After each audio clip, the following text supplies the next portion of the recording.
성경 말씀 고린도전서 6장 18절로 20절 말씀을 봉독하겠습니다.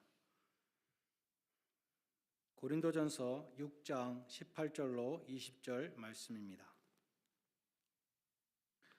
음행을 피하라. 사람이 범하는 죄마다 몸 밖에 있거니와 음행하는 자는 자기 몸에 죄를 범하느니라. 너희 몸은 너희가 하나님께로부터 받은 바 너희 가운데 계신 성령의 전인 줄을 알지 못하느냐. 너희는 너희 자신의 것이 아니라 값으로 산 것이 되었으니 그런즉 너희 몸으로 하나님께 영광을 돌리라. 아멘. 오늘은 십계명 중에서 제7계명을 상고할 차례입니다. 제7계명의 바로 앞에는 살인하지 말라는 계명이 있습니다. 그 바로 뒤에는 도적질하지 말라는 계명이 있습니다. 모두 타인을 해치지 말라는 계명들입니다. 그러므로 제7계명도 내 이웃을 내 몸과 같이 사랑하라는 맥락 속에서 먼저 이해되어야 합니다. 다시 말해서 내 가정이 귀하면 남의 가정도 귀하다는 것입니다. 내 가정이 파괴되기 싫으면 남의 가정도 존중히 여기고 깨지 말아야 한다는 것입니다. 간음하지 말라는 이 계명은 먼저 가정이라는 틀 속에서 생각하여야 합니다. 그런데 우리가 읽은 고린도전서 6장 18절에 보면 음행을 피하라. 사람이 범하는 죄마다 몸 밖에 있거니와 음행하는 자는 자기 몸에 죄를 범하느니라고 말씀합니다. 간음은 무엇보다도 몸으로 짓는 죄입니다. 예수님은 산상수훈에서 간음에 대해서 말씀하시면서 죄를 짓는 몸의 지체를 찍어버리라, 빼버리라 고까지 말씀하셨습니다. 성경에 보면 간음은 지옥에 가는 죄입니다.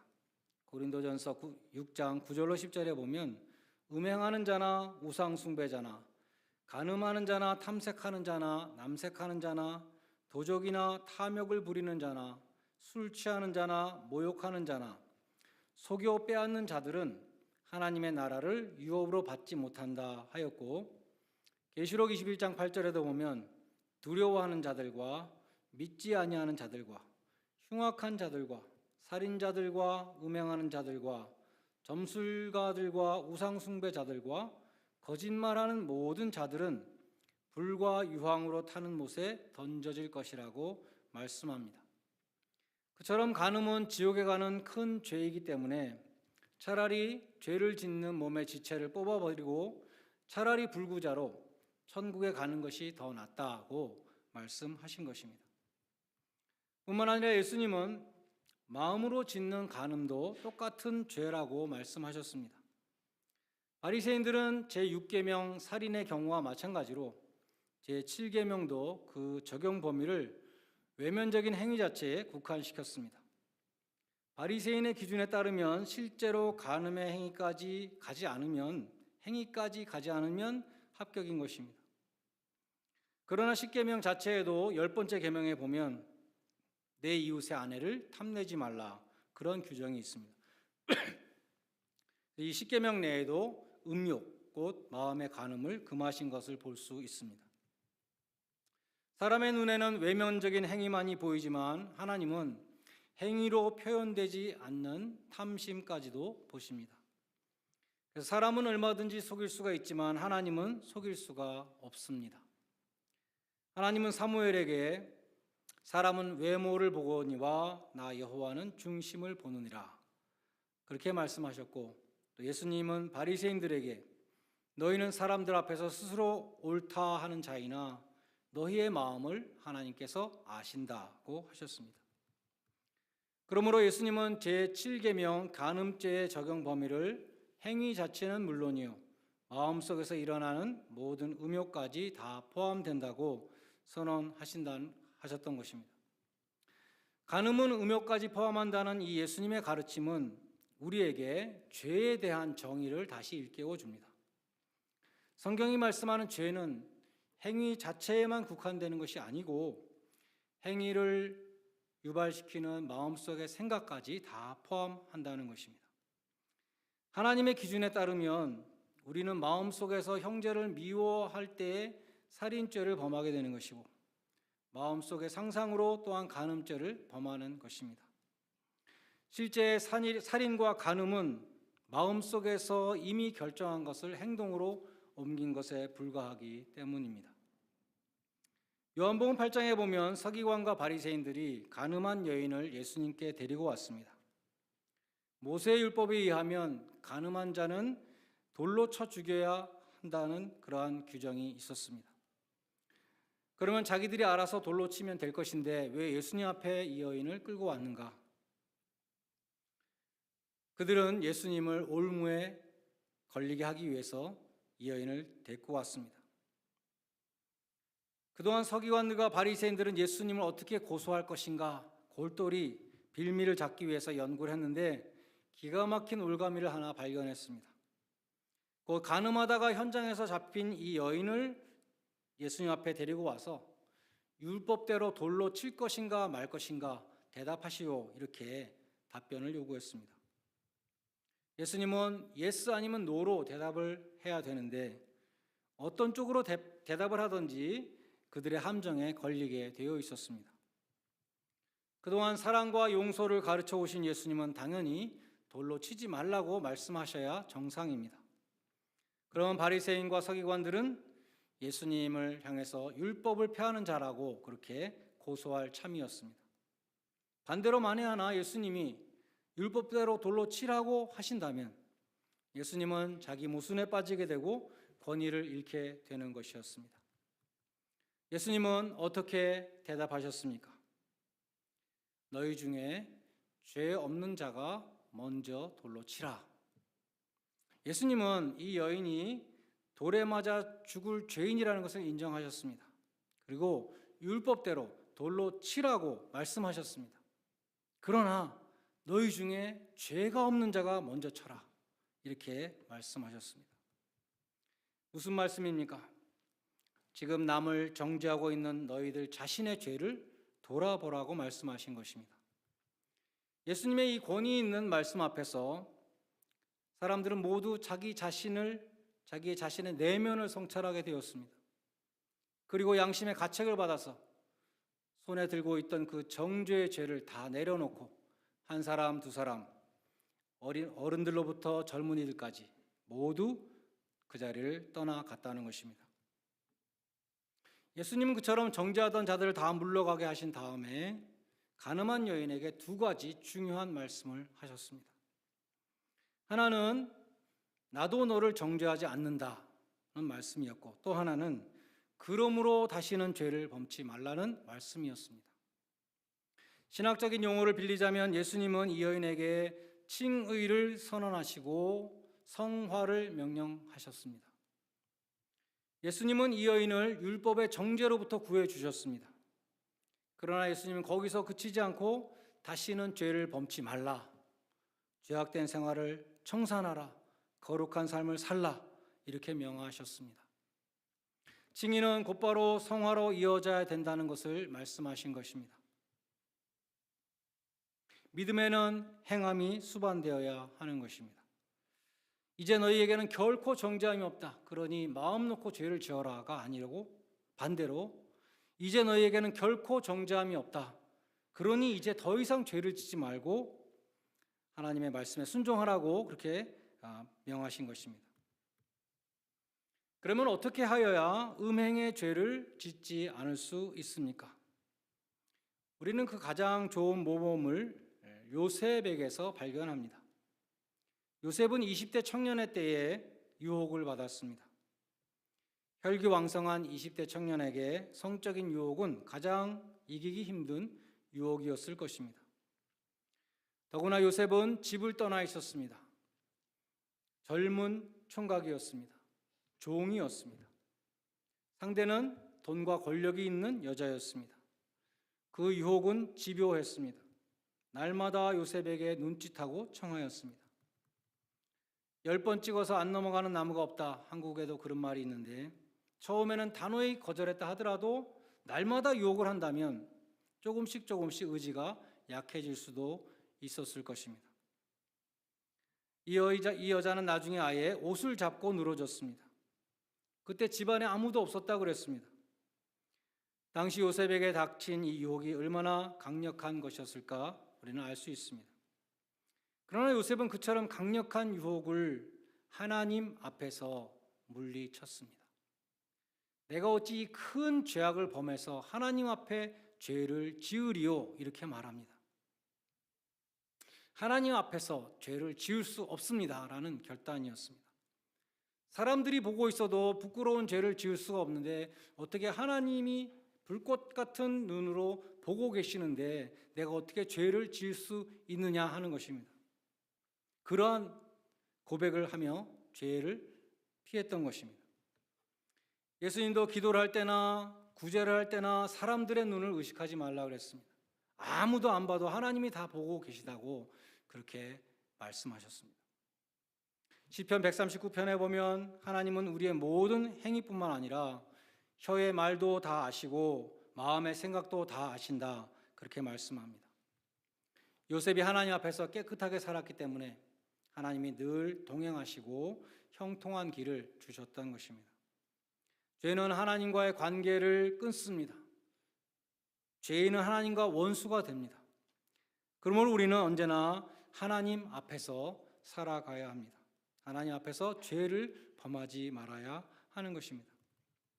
요셉은 죄 짓는 자리를 피했습니다. 그 여인이 옷을 붙들고 늘어지니까 아예 옷을 버리고 도망했습니다. 죄 짓는 자리는 피하는 것이 최선입니다. 시편 1편에 말씀하기를 복 있는 사람은 악인의 꾀를 쫓지 아니하며 죄인의 길에 서지 아니하며 오만한 자의 자리에 앉지 아니한다. 여러분이 어떤 자리에 어떤 모임에 내가 갈 것인가 앉아 있을 것인가 그것을 잘 살펴야 합니다. 죄 짓는 자리는 피해야 합니다. 요셉은 악인의 꾀임에 빠지지 않았고 죄인의 길에 서지 아니하였고 죄 짓는 자리에 앉지 않았습니다. 간음죄는 싸워야 될 죄가 아니라 피해야 할 죄다 이런 말이 있습니다. 내가 이것을 이길 수 있나 이길 수 없나 한번 실험해 보자 그렇게 할 문제가 아니라는 것입니다. 피하는 것이 성경적인 상책입니다. 디모데후서 2장 22절에서 바울은 디모데에게 자기 제자 디모데에게 네가 청년의 정욕을 피하라 이렇게 말합니다. 알코올 중독도 한 잔의 술로부터 시작이 됩니다. 한 잔의 술을 마시지 않으면 알코올 중독까지 안 갑니다. 그래서 처음 시작을 하지 말아야 한다는 것입니다. The Five Love Languages라는 5가지 사랑의 언어라는 베스트셀러를 쓴 게리 체프만이라는 분이 있습니다.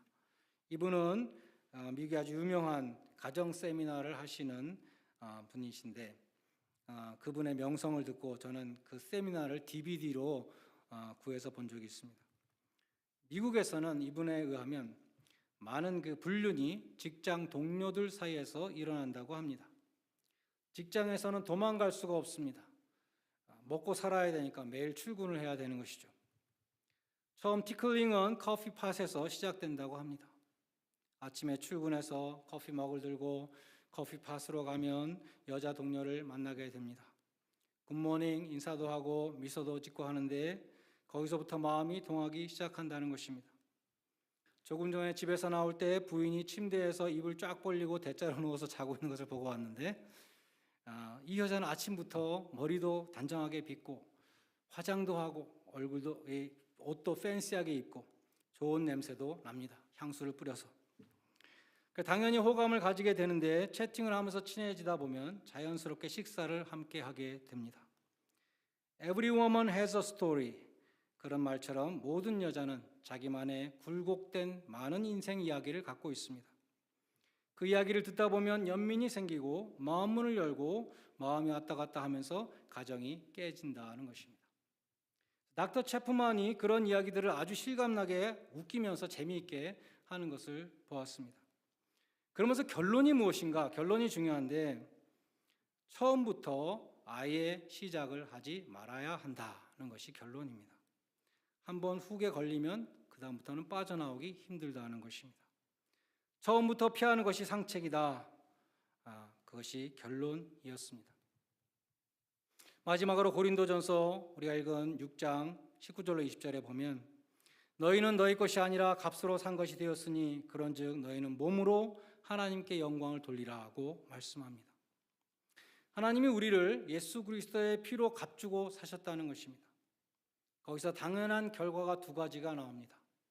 부정적인 결론은 너희는 너희 것이 아니라는 것이고, 긍정적인 결론은 너희는 하나님의 것이라는 그러한 결론입니다. 베드로전서 1장 18절에 보면, 18절로 19절에 보면 너희가 구속된 것은 은이나 금같이 없어질 것으로 한 것이 아니요 오직 흠없고 점없는 어린 양 같은 그리스도의 보배로운 피로 한 것이라, 이렇게 말씀합니다. 금이나 은처럼 돈으로 환산할 수 있는 그런 것이 아니라 돈으로 환산할 수 없는 그리스도의 보배로운 피로 너희를 값주고 사셨다는 것입니다.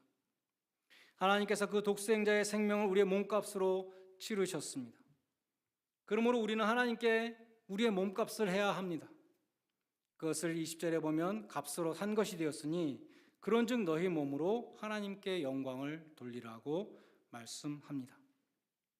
우리에게는 인생을 낭비할 권리도 없습니다. 존 파이퍼 목사님은 낭비한 인생의 예화로 리더스 다이제스트의 1998년 2월 기사를 인용하는데, 간단히 줄이면 이런 것입니다. 뉴잉글랜드에 살던 어떤 부부가 50대에 은퇴를 했습니다. 열심히 일해서 50대까지만 일해도 평생 먹고 살 것을 다 마련하고 이제 여생을 즐기기로 한 것입니다. 플로리다에 푼타 골다라는 그런 휴양지가 있대요. 어떤 휴양지에 가서 매일같이 크루즈 배를 타고 소프트볼을 하고 해변에서 조개를 주우면서 살고 있다는 그러한 기사입니다. 그것을 인용하면서 존 파이퍼 목사님이 묻습니다. 이 사람들이 죽어서 하나님 앞에 가면 뭐라고 말할까요? 하나님, 제가 주운 조개들을 보십시오. 참 예쁘죠? 그렇게 말하면 하나님이 뭐라고 대답하시겠습니까? 한심한 인간들이라고 말씀하실 것입니다. 내가 준 그 소중한 시간과 건강과 생명을 가지고 너는 조개나 죽다가 왔느냐? 라고 책망하실 것입니다. 우리의 인생은 내 것이 아니기 때문에 내 시간이라고 내 마음대로 낭비하며 살 수 없다는 것입니다. 내 몸이라고 내 마음대로 사용하고 살아서는 안 된다는 것입니다. 전에 투자신탁회사에서 일하는 어떤 분하고 이야기를 해봤는데, 그분이 말하기를 남의 돈을 관리하는 것이 굉장히 스트레스풀하다는 것입니다. 내가 내 돈을 투자했다 손해보는 것도 굉장히 힘든 일이지만 남의 돈을 내가 맡아서 투자를 했다가 남에게 손해를 입히게 되면 그것은 더 큰 스트레스가 쌓인다는 것이죠. 우리가 하나님께 영광을 돌리는 것이 아니라 하나님께 손해를 끼치는 인생이 된다면 하나님이 나를 위해서 치르신 그 고귀한 희생을 헛되게 하는 것이 될 것입니다. 그래서 사도 바울은 말씀합니다. 너희 몸은 값으로 산 것이 되었으니 너희 것이 아니다. 너희 몸을 더럽히지 말고 너희 몸을 가지고 하나님께 영광을 돌리라. 말씀을 맺습니다. 죄의 유혹을 이길 수 있는 궁극적인 길은 우리의 심령을 말씀과 기도로 충만히 채우는 것입니다. 디모데전서 4장 5절에 보면 하나님의 말씀과 기도로 우리가 거룩해진다고 그렇게 말씀했습니다. 시편 119편 9절에 보면 청년이 그 행실을 무엇으로 깨끗게 하리요? 주의 말씀을 따라 상갈 것이니이다. 이어지는 11절에 보면 내가 주께 범죄치 아니하려 하여 주의 말씀을 내 마음에 두었나이다 라고 했습니다. 다윗은 간음죄를 회개하며 지은 시편 51편에서 하나님이여 내 속에 정한 마음을 창조하시고 내 안에 정직한 영을 새롭게 하소서라고 기도했습니다. 육체의 소욕은 성령을 거스리고 성령의 소욕은 육체를 거스린다는 갈라디아서 말씀처럼 우리 마음에 성령님께서 충만히 임하실 때에 우리는 우리 몸을 하나님이 기뻐하시는 산 제물로 드릴 수 있습니다. 여러분 모두가 말씀과 기도로 깨끗하게 자신을 지키는 정결한 그리스도의 신부가 되시기를 주님의 이름으로 간절히 축원드립니다. 이 시간 같이 한번 통성으로 기도할 수 있기를 원합니다. 너희는 너희 것이 아니라 값으로 산 것이 되었으니 너희 몸으로 하나님께 영광을 돌리라고 말씀했습니다. What have you been doing with the holy body, with the body that God has given you? He bought you with the precious blood of His only Son, making you His children. What have you done for the glory of God? Let us pray together at this time. Make us clean vessels fit for the Master's use. As the pure bride of Christ, let us be temples of Holy Spirit, living holy lives, walking with the Lord. 여러분은 하나님이 주신 몸으로 무엇을 하고 살아오셨습니까? 독생자의 피로 여러분의 죄값을 치르고 하나님의 자녀 삼아 주셨는데 하나님의 영광을 위해서 여러분은 무엇을 하셨습니까? 이 시간 한번 통성으로 기도할 수 있기를 바랍니다. 그리스도의 정결한 신부가 되어서 주인의 쓰임에 합당한 그릇이 되게 하여 주시옵소서. 성령의 전이 되어서 주님과 함께 동행하는 복되고 거룩한 삶을 살게 하여 주시옵소서. 하나님 신 이 생명과 몸을 가지고 청지기로서 잘 관리하며 내 일생을 주님을 위해 살게 해 주시옵소서. 다 같이 통성을 한번 같이 기도하시겠습니다. 하나님 아버지, 저희가 이 음란한 세대 가운데 살고 있습니다. 하나님, 저희의 마음과 생각을 지킬 수 있도록 말씀과 기도로 우리가 늘 무장할 수 있도록 도와주시고, 우리가 성령의 전이 되어서 그리스도의 정결한 신부로 하루하루 살아갈 수 있도록 도와주시옵소서. 하나님 아버지, 우리가 이때까지 우리에게 주신 이 몸과 우리에게 주신 이 시간과 건강을 가지고 무엇을 하였는지 돌아볼 수 있도록 도와주시고, 하나님을 위해서 무엇을 했는지 우리가 돌아볼 수 있도록 도와주시옵소서. 너희는 값주고 산 것이 되었으니 너희 몸을 하나님께 영광을 돌리라고 하신 그 말씀들을 기억할 수 있도록 도와주시고, 주님의 그 고귀한 희생을 우리가 잊지 않도록 도와주시옵시며, 하나님 아버지, 우리가 그 은혜를 기억하며 하루하루 살아갈 때에 나에게 주신 이 몸과 시간과 나에게 주신 이 생명을 가지고 주님을 위해 살아갈 수 있는 청지기들이 다 될 수 있도록 도와주시옵소서. 주님 앞에 서는 그날을 늘 바라볼 수 있도록 도와주시고, 부끄러운 모습으로 살아가지 않도록 도와주시며, 내 일생을 주님을 위해 살아갈 수 있는, 주님께 아버지 그렇게 헌신할 수 있는 저희 모두의 삶이 될 수 있도록 하나님 한 분 한 분의 그 마음을 주관하여 주시고 또한 변화시켜 주시옵시고, 주님께서 인도하여 주시옵소서. 아버지 하나님, 이 시간 아버지 주님의 말씀을 기억할 수 있도록 도와주시옵시고, 아버지 주님께서 주신 계명들을 다 지킬 수 있는 그러한 마음을 주시기를 간절히 소원합니다. 말씀과 기도 가운데 늘 정결하여 줄 수 있는 저희 모두가 될 수 있도록 인도하여 주시옵소서. 아멘. 하나님 아버지, 저희가 음란한 세대 속에 살아가고 있습니다. 이 세대를 본받지 말라고 하신 그 말씀을 기억하게 하여 주시옵소서. 너희 몸을 하나님이 기뻐하시는 거룩한 산 제물로 드리라는 말씀과 같이 하나님이 주신 몸을 죄의 병기로 사용하는 것이 아니라 하나님께 영광을 돌리는 의의 병기로 사용하게 하여 주시옵소서. 죄의 유혹을 피하게 해 주시고, 마음의 생각까지 감찰하시는 하나님 앞에서 하나님이 미워하시는 죄를 범치 않게 하여 주시옵소서. 의롭다고 칭함을 받은 성도로서 성도의 이름에 부끄럽지 않은 그러한 성화의 삶을 살아가게 하여 주시옵소서. 예수님의 이름으로 기도드리옵나이다. 아멘. 313장 찬송 부르시면서 헌금하는 순서를 갖겠습니다.